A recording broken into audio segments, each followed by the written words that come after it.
जम्मू कश्मीर के साबिक वजीर आला उमर अब्दुल्ला इस वक्त मीडिया से खिताब कर रहे हैं। आइए सीधा रुख करते हैं। To stop the onslaught that began on 5th August 2019, it is important to put as united a face as possible. And this is my personal opinion. I said this yesterday. I am not an office bearer of the PAGD. I don't get to decide what the PAGD will do. As an individual and as an office bearer of the National Conference, I have a point of view. I place that point of view.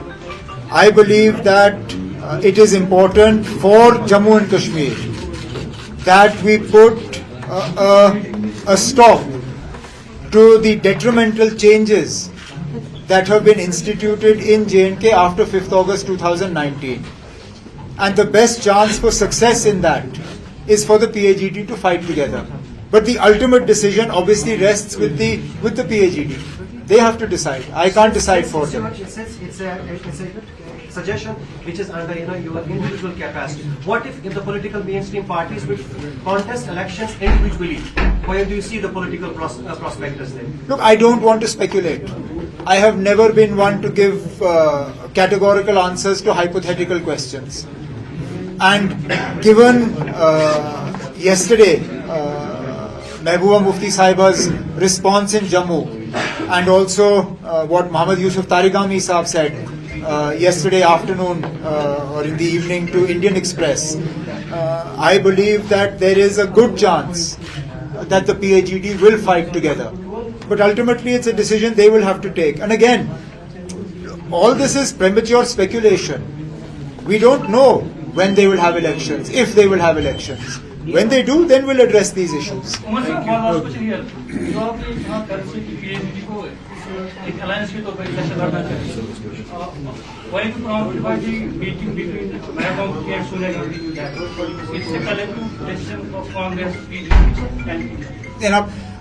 That's a question only Mehbooba Mufti Sahiba can answer. She's the president of the PDP. She's free to meet whoever she wants. Why must everything she does be looked at from the prism of PAGD? The same way, जब फारूक अब्दुल्ला साहब दौरे पे जाते हैं, तकरीरें करते हैं, programme करते हैं, it's not all within the purview of the PAGD. He goes and attends functions of DMK. हाल ही में वो दिल्ली में उनके प्रोग्राम में थे, मैं चेन्नई DMK के प्रोग्राम में था. Not everything has to be seen from the prism of the PAGD. We are individual parties also, and individual parties do their own work. So I'm sure the meeting between Sonia Gandhi Sahiba and Mehbooba Mufti Sahiba was fruitful, but it doesn't have to be seen within the prism of the PAGD. Okay? Chaliye, thank you. Jammu Kashmir के साबिक वजीर आला Omar Abdullah media से खिताब कर रहे थे और PAGD के ताल्लुक से अपनी तासुरात बयान कर रहे थे। तो आगे बढ़ते हैं।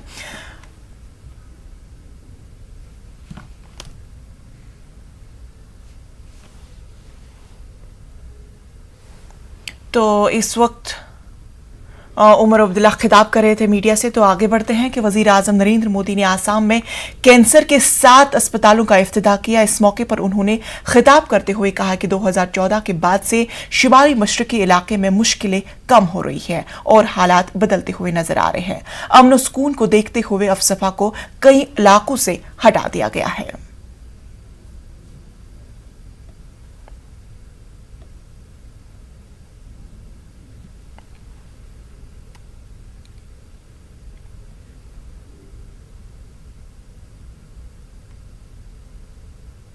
असम में नॉर्थ ईस्ट में सरकार और समाज के सामूहिक प्रयासों से जैसे जैसे शांति लौट रही है, वैसे वैसे पुराने नियमों में भी बदलाव किया जा रहा है।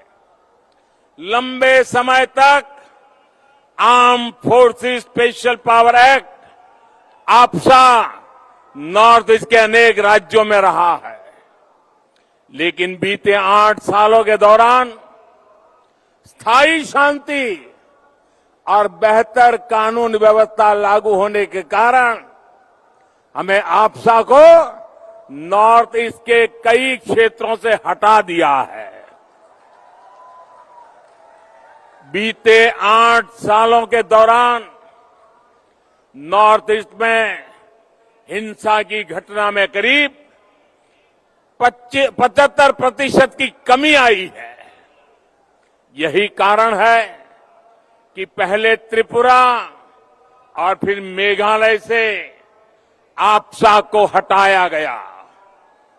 असम में तो 3 दशक से ये लागू था। स्थितियों में सुधार न होने के कारण पहले की सरकारें इसको बार बार आगे बढ़ाती रही, लेकिन बीते वर्षों में हालात को ऐसे संभाला गया कि आज असम के 23 जिलों से आपसा हटा दिया गया है। अन्य क्षेत्रों से भी हम तेजी से हालात सामान्य करने की कोशिश कर रहे हैं ताकि वहां से भी आपसा को हटाया जा सके। नागालैंड और मणिपुर में भी इस दिशा में बहुत तेजी से काम किया जा रहा है। साथियों, नॉर्थ ईस्ट के राज्यों के भीतर की समस्याओं का समाधान तो हो ही रहा है, राज्यों के बीच भी दशकों पुराने जो सीमा विवाद थे वो भी बहुत सौहार्द के साथ हल किए जा रहे हैं। मैं हेमंता जी और नॉर्थ ईस्ट के दूसरे मुख्यमंत्रियों को भी आज विशेष बधाई दूंगा कि उनके प्रयासों से नॉर्थ ईस्ट अब देश की सशक्त आर्थिक इकाई बनने की ओर अग्रसर है। राहुल गांधी ने ट्वीट करके पीएम मोदी से सवाल किया कि फ्यूल टैक्स का 68% मरकजी सरकार के पास है तो रियासतें कैसे जिम्मेदार हुई। राहुल गांधी ने ट्वीट करके तंज करते हुए कहा कि फ्यूल की ज्यादा कीमत के लिए रियासतों को जिम्मेदार ठहराया, कोयले की कमी के लिए रियासतों को जिम्मेदार ठहराए। राहुल का कहना है कि फ्यूल पर लगने वाला टैक्स का 68% हिस्सा मरकजी सरकार लेती है। इसके बावजूद वजीर आजम जिम्मेदारी लेने से भागते हैं। कल वजीर आजम मोदी ने कुछ रियासतों में वैट कम करने पर सवाल उठाते थे। इस मामले पर अपोजिशन मोदी सरकार को घेरने में लगी है।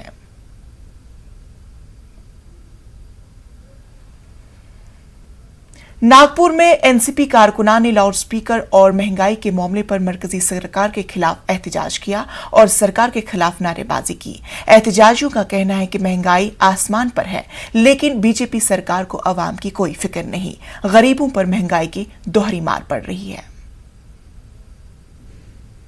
अभी आप देख रहे हैं कि देश में जिस प्रकार से महंगाई बढ़ी है, ये महंगाई किस ओर लेके जा रही है। देश की जनता यानी आज खाद्य पदार्थों का हो या किसी भी प्रकार का हो, यानी जो भी हर चीज यहाँ पे महंगी हो गई है। लेकिन भाजपा की सरकार, जुमलेबाज सरकार किसी भी प्रकार का इस तरफ ध्यान दे नहीं रही। जहाँ पे आज भी क्रूड ऑयल के भाव कम थे, उस समय कम थे, तब भी उन्होंने 80-90 रुपए पेट्रोल बेचा है और आज ये लोग 120 रुपए तक के पेट्रोल डीजल के भाव यहाँ पे पहुंचा दिए हैं। हम इसलिए ये भोंगों का आज भोंगा लेके ये मोदी साहब को, ये भाजपा सरकार को हम जगाना चाहते हैं कि देश के जनता की तरफ ध्यान दे और उसको महंगाई से निजात दिलाए। लालू प्रसाद आज जेल से बाहर आ सकते हैं। उनकी रिहाई के अहकाम सीबीआई अदालत ने जारी कर दिए हैं। लालू प्रसाद यादव को जुर्माने की 10 लाख की रकम जमा कर दिए है। लालू प्रसाद चारा घोटाले के डोरंडा केस में जमानत मिली है। अदालत ने उन्हें 5 साल की सजा सुनाई थी।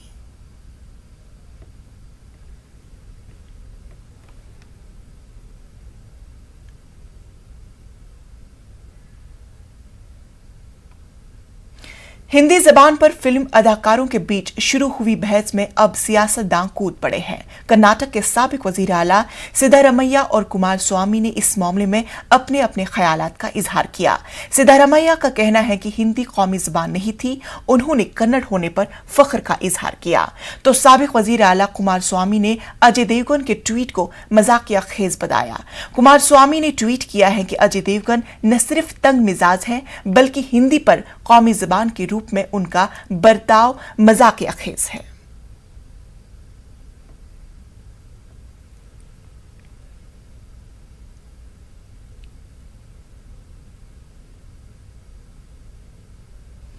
वहीं मरकजी वजीर मुख्तार अब्बास नकवी का कहना है कि हिंदी जबान लोगों को जोड़ने का काम करती है और दीगर जबानें मुल्क में गुलदस्ते की तरह है।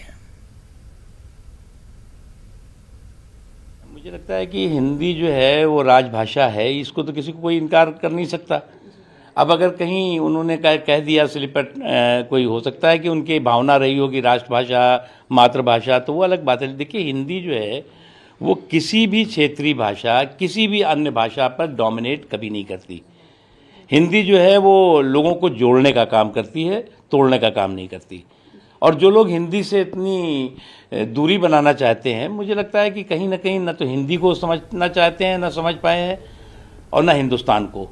तो हिंदुस्तान और हिंदी जो है वो एक दूजे के लिए बने हुए हैं, इसमें कहीं कोई कन्फ्यूज़न नहीं। लेकिन उसके साथ साथ जो क्षेत्रीय भाषाएं हैं, जो राज्यों की अपनी भाषाएं हैं, जो अन्य भाषाएं हैं, वो हमारे देश तो गुलदस्ता है और हर भाषा का सम्मान है। हिंदी ने कभी भी इन भाषाओं पर डोमिनेट नहीं किया, इन भाषाओं को ख़त्म नहीं किया, बल्कि उनको फलने।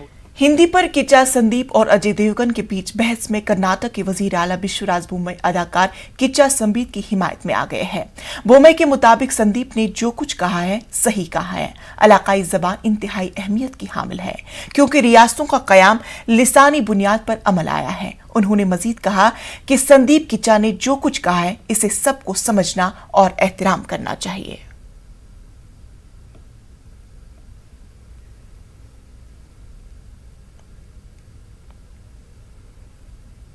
वक्त हुआ छोर से वक्फे का।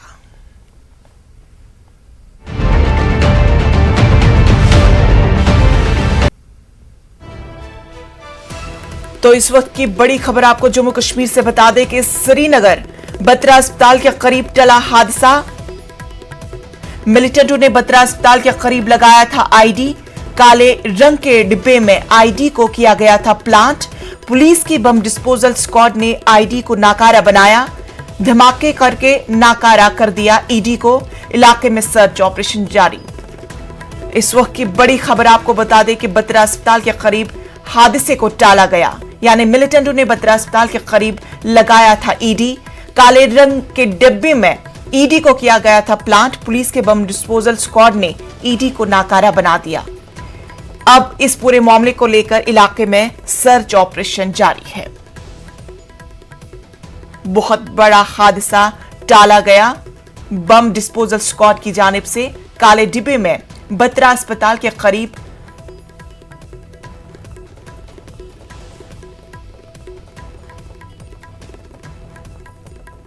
आईडी लगाया गया था, जिसे अब बम डिस्पोजल स्क्वाड ने नाकारा कर दिया। अब इस इलाके में सर्च ऑपरेशन जारी है। मजीद तफसीलात के लिए हम चलते हैं कोमल के पास। हम चलते हैं, जानते हैं कि किस तरह से इस हादसे को टाला गया। कोमल, क्योंकि समय रहते पकड़ा गया है ये आईडी, समय रहते उनको इंफॉर्मेशन मिली है। क्योंकि अगर ये समय रहते इंफॉर्मेशन भी नहीं मिलती और उसको आईडी को डिफ्यूज नहीं किया जाता तो एक बड़ा धमाका हो सकता था, पुलिस का कहना है। क्योंकि सीनियर पुलिस ऑफिशियल से हमारी बात हुई है फोन पर, तो उन्होंने कहा है कि ये बड़ा धमाका होता टला है क्योंकि टाइमर लगा था आईडी को। अक्सर जब आईडी बरामद होती है कहीं से तो टाइमर वाला कभी सुना नहीं है कि उसको टाइमर लगा था, लेकिन इसको आज ही का टाइमर लगा हुआ था और आज किसी भी समय इसका धमाका हो सकता है। क्योंकि अभी एक वेरीफाई हो रहा है कि कितने बजे का टाइम लगाकर उस आईडी को वहां पर फिट किया हुआ था। तो अगर ऐसा होता, क्योंकि नजदीक बत्रा हॉस्पिटल है, नजदीक रेस्टोरेंट्स है, नेशनल हाईवे है, आने जाने वाला रास्ता है, जम्मू कश्मीर नेशनल हाईवे है, गाड़ियां वहां से मतलब जो है हर पल चलती रहती हैं। तो एक चलती रोड पे उन्होंने साथ ही में ये जो आईडी को फिट किया हुआ था, ये एक बड़ा हादसा होने से टला है। कुछ दिन पहले जैसे एनकाउंटर भी जम्मू कश्मीर में, जम्मू के सुंदवा में हुआ है, कश्मीर में एनकाउंटर चल रहे। तो ये सारे ये जो वारदातें हैं इनको अंजाम देने की कोशिश हो रही है। कुछ गिरफ्तारियां हुई हैं, कुछ पूछताछ जो है वो चल रही है। तो हो सकता है कि अभी भी जो लड़के जिन उनकी गिरफ्तारी की पुलिस बात कर रही है कि अभी भी उनको बहुत लड़कों पे शक है कि वो इस तरह की नापाक कोशिश को अंजाम दे रहे हैं, कहीं पे आईडी लेकर आ रहे हैं, कहीं पे हैंड ग्रेनेड पकड़े जा रहे हैं, कहीं पे कश्मीरी लड़कों को यहाँ पर जम्मू में हिरासत में लिया जा रहा है हैंड ग्रेनेड के साथ। तो ऐसे में जब ये आईडी वहां पर पकड़ी गई है या उसको डिफ्यूज तो पुलिस ने किया है, लेकिन टाइमर लगा के किया है, तो जाहिर सी बात है कि वो 24 घंटे के दौरान ही उसको आईडी को फिट किया होगा। तो इंशाल्लाह ये बहुत बड़ी कामयाबी है, क्योंकि इस तरह से इसका आईडी का वहां पर फिट होना और बाद में उसको टाइमर भी सेट करना, ये एक बड़े धमाके की कोशिश थी जो विफल हुआ है। कोमल, ये भी जानना चाहेंगे आपसे कि जिस तरह से बत्रा अस्पताल जो है काफी ज्यादा मरकजी अस्पताल इसको कहा जाता है, लोगों का काफी ज्यादा रश वहां पे लगा रहता है, तो इस पूरे ताल्लुक से किस तरह के सिक्योरिटी के इंतजाम किए गए हैं? सिक्योरिटी के इंतजाम अभी हाई अलर्ट कर दिया है, क्योंकि जब भी इस तरह की वारदात होती है, आईडी को पकड़ा जाता है या किसी को किसी के हाथ से ही हैंड ग्रेनेड या किसी से बरामद होता है, तो ऐसी सिचुएशन में हर नाके पे अलर्ट जारी हो जाता है और हर गाड़ी को चेक किया जाता है। तो इस समय भी हर जगह पे नरवाल में, बत्रा में, हॉस्पिटल रोड पे, सिधरा बाईपास में और सिधरा जो ब्रिज है वहां पर नगरोटा नाके में हर जगह नाके लग गए हैं और नाकों पे हर आने जाने वाली गाड़ी को चेक किया जा रहा है, क्योंकि ये कुछ देर पहले ही आईडी को फिट किया गया है। तो पता लगाया जा रहा है कि वो आईडी अगर जिसने फिट किया, कोशिश की जा रही है कि वो लड़का, वो जो शख्स है जिसने ये काम किया है, उसको पकड़ने की कोशिश की जा रही है। अलर्ट तो है ही है, मतलब सिक्योरिटी तो हर तरफ चौकसी पहले भी थी, चौकन्नी थी, क्योंकि हॉस्पिटल की बात करें तो हॉस्पिटल के गेट के पहले भी एक पुलिस का नाका है, सिधरा बत्रा हॉस्पिटल में भी एक बहुत बड़ा नाका है, और जहां से हर आने जाने वाली गाड़ी को ये नहीं कि जरूरी नहीं कि कुछ पकड़ा जाए तभी, वो नाका 24 घंटे लगा रहता है और उस नाके पे हर आने जाने वाली गाड़ी को चेक किया जाता है, चाहे वो ट्रक है, चाहे वो छोटी गाड़ी है, चाहे वो लोकल है, चाहे वो कश्मीर की है, चाहे वो दिल्ली की है, चाहे पंजाब की, हर गाड़ी को चेक किया जाता है। बावजूद इसके ये जो आईडी को फिट किया गया है, कहां से भी लोग आए हैं, कैसे भी इन्होंने फिट किया है और क्या इनका मंसूबा था, क्योंकि टाइमर लगा हुआ था। और जाहिर सी बात है अस्पताल के अतराफ में कई सारे सीसीटीवी कैमरास भी नस्ब किए गए हैं, तो सीसीटीवी कैमरास को भी खंगाला जाएगा और उससे भी वो भी मददगार साबित होगा। जी इंशा बिल्कुल इंशा, ये अभी यही सब पता लगाया जा रहा है, क्योंकि टीम तो मौके पे पहुंची है और आईडी को डिफ्यूज भी किया है, क्योंकि अगर समय रहते, पुलिस का कहना है, पुलिस के सीनियर ऑफिसर्स का कहना है कि समय रहते अगर इसको डिफ्यूज नहीं किया जाता तो बड़ा धमाका हो सकता था और बड़ा नुकसान भी हो सकता था। जी इंशा, चलिए तफसीलात के लिए बेहद शुक्रिया। तो आपको बता दें कि बत्रा अस्पताल के करीब बहुत बड़ा हादसा टाला गया है। काले रंग के डिब्बे में आईडी को नस्ब किया गया था और पुलिस के बम डिस्पोजल स्क्वाड ने ईडी को नाकारा बना दिया। मुल्क की कई रियासतों में बिजली का शदीद बहरान पैदा हो गया है। कोयले की कमी की वजह से बिजली में कटौती की जाने लगी है। शदीद गर्मी की वजह से लोगों का बुरा हाल है और बिजली की मांग लगातार बढ़ती जा रही है। मुल्क भर के 85 पावर प्लांट्स में कोयले की कमी है। पावर प्लांट की शिकायत है कि रेल रैक की कमी की वजह से कोयला मिलने में ताखिर हो रही है। जिन रियासतों में थर्मल पावर प्लांट्स में कोयला खत्म होने के दहाने पर है, उनमें राजस्थान, मगरबी बंगाल, उत्तर प्रदेश, मध्य प्रदेश, महाराष्ट्र और आंध्र प्रदेश शामिल हैं।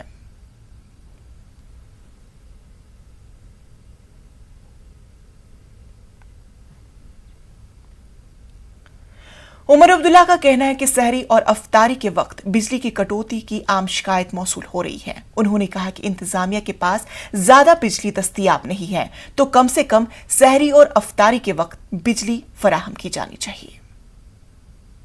या तो नाकाबिलियत की वजह से या तो फिर जानबूझ के, ये दो ही चीजें हो सकती हैं, तीसरा तो कोई वजह हो नहीं सकता। लेकिन लगातार लोगों की ये शिकायत कि सहरी और इफ्तियारी के वक्त में कट, इसका कहीं ना कहीं इलाज होना चाहिए। अब कहां से वो और बिजली लाएंगे, किस तरह लाएंगे, वो हमारा काम नहीं है उनको बताना, लेकिन कम से कम हमारे जज्बातों का एहसास रखते हुए ये कोशिश की जानी चाहिए। अगर चंद ही घंटों के लिए बिजली उनके पास है तो कम से कम सहरी और इफ्तियारी के वक्त में वो लोगों को बिजली फराहम करें।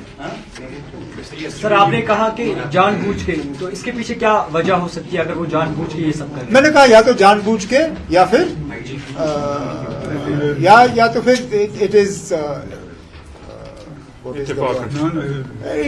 It is incompetent. बक्सर के देहातियों में पानी और ऑक्सीजन की मिकदार ज्यादा बढ़ गई है। इसी दौरान वाटर एड आगे आया और गांव की खवातीन को तरबियत देखने के साथ साथ उन्हें पानी की जांच की सहूलियात भी फराहम की। आज ये खवातीन गांव में एक बहुत बड़ा सहारा बनकर उभरी है। मिशन पानी की खास रिपोर्ट।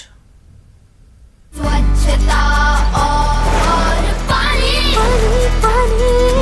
हमको बचानी है ये जिंदगानी। We are working here since last 2 years and we are working on arsenic mitigation plans. We are helping community to get safe water.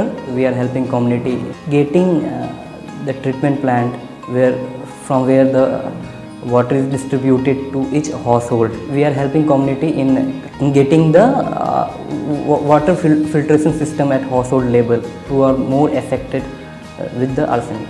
तो हम लोग ने घर घर जाकर सबसे पहले जो ये है पानी के लेकर घर घर गए, देखे किस तरह के लोग पानी पी रहे हैं, किसके घर में नल जल है या चापाकल है। फिर इसके बाद हम लोग ने जब पानी जांच करना सीख गए तो घर घर गए और सैंपल लिए चापाकल का, नलकूपों का, ये जो पाइप है मिनी हर घर नल जल योजना का, वहाँ हम लोग ने बहुत सारे जगह पाया कि बहुत सारा आर्सेनिक है। लोगों के बीच में हम बताए कि देखिए आप जो पानी पी रही है ना, ये आपके पीने योग्य बिल्कुल नहीं है, इसे यथासंभव स्वच्छ करने का प्रयास कीजिए। तो हमने बताया कि ये ऐसे पानी का आप फिल्टर कीजिए, स्वच्छ पानी का कोई स्रोत नहीं है तो आप गट्टी और बालू से निर्मित ही फिल्टर बनाकर आप पानी का यूज कीजिए। Now they are using the treatment systems which reduce the contamination, and apart from this we have also enabled around 12 volunteers in 6 gram panchayat who are spreading awareness regarding arsenic and helping the community for the how to mitigate the arsenic effects. और पानी, हमको बचानी है ये जिंदगानी। दिल्ली के अवाम को अभी गर्मी से राहत मिलने वाली नहीं है। न्यूज़ 18 ने इस हवाले से IMD के साइंटिस्ट से बातचीत की। देश भर में गर्मी अपना रिकॉर्ड तोड़ रही है। हमारे साथ बात करने के लिए मौजूद हैं IMD के साइंटिस्ट RK जेनामनी जी। सर, गर्मी लगातार रिकॉर्ड तोड़ती आ रही है और दिल्ली की बात करें तो टेम्परेचर काफी ज्यादा हाई है। ये जो पहले अभी कल से शुरू हुआ है और कल भी जो जैसे कुछ स्टेशन है 44 आया है, जैसे स्पोर्ट्स कॉम्प्लेक्स है, नजफगढ़ और जो स्टेशन आस पास है पश्चिम दिल्ली का गुड़गांव भी 44 आया है। अभी आज बढ़ेगा 1 डिग्री, तो सफदरजंग भी आज 42.5 या 43 होगा। हीट वेव आज से शुरू हो रहा है, कल इनफैक्ट स्टार्ट हो गया और ये स्पेल थोड़ा सीवियर रहेगा। हम लोग ऑरेंज अलर्ट कल के लिए अपडेट किया है। मेनली जो लू है आज कल थोड़ा शाम को डस्ट स्टॉर्म का संभावना है, लेकिन हम लोग फिर भी मॉनिटरिंग कर रहे हैं। और अगर सारा भारत का बात करें तो काफ़ी एरिया जो है 45-44 का रेंज में आ चुका है, जैसे पश्चिम राजस्थान, विदर्भ और मध्य प्रदेश का उत्तरी भाग और उत्तर प्रदेश का पूर्व भाग और झारखंड में भी 44 आया है, झारखंड उड़ीसा का भी 44 दिया है। यानी कल जो था सबसे ज़्यादा गर्मी का दिन रहा ऑल इंडिया में। और ये जो स्पेल है ईस्टर्न इंडिया का तो ऑलरेडी चल रहा है लास्ट 3 डेज, लेकिन नॉर्थ वेस्ट जो उत्तर भारत और सेंट्रल है वो शुरू हो रहा है आज से। और ये जो है उत्तर भारत का जो है जैसे राजस्थान, पंजाब, हरियाणा, दिल्ली, इवन मध्य प्रदेश, गुजरात का 2 दिन चलेगा, लेकिन बाकी जो मैंने बताया ये 2 मई या 1 मई तक चलेगा। लेकिन पूर्व भारत जो है वो 30 अप्रैल से जा रहा है, टेम्परेचर कम हो जाएगा क्योंकि थंडरस्टॉर्म वहाँ शुरू हो रहा है, काल वैशाखी जो भी उसका जो हमारा मीटरोलॉजिकल इवेंट है। लेकिन ये जो विराट बहुत ज़्यादा एरिया है, जामू भी एक्सपीरियंस कर रहा है 40-39। खबरों में फिलहाल इतना ही, मुझे दीजिए इजाजत, आदाब।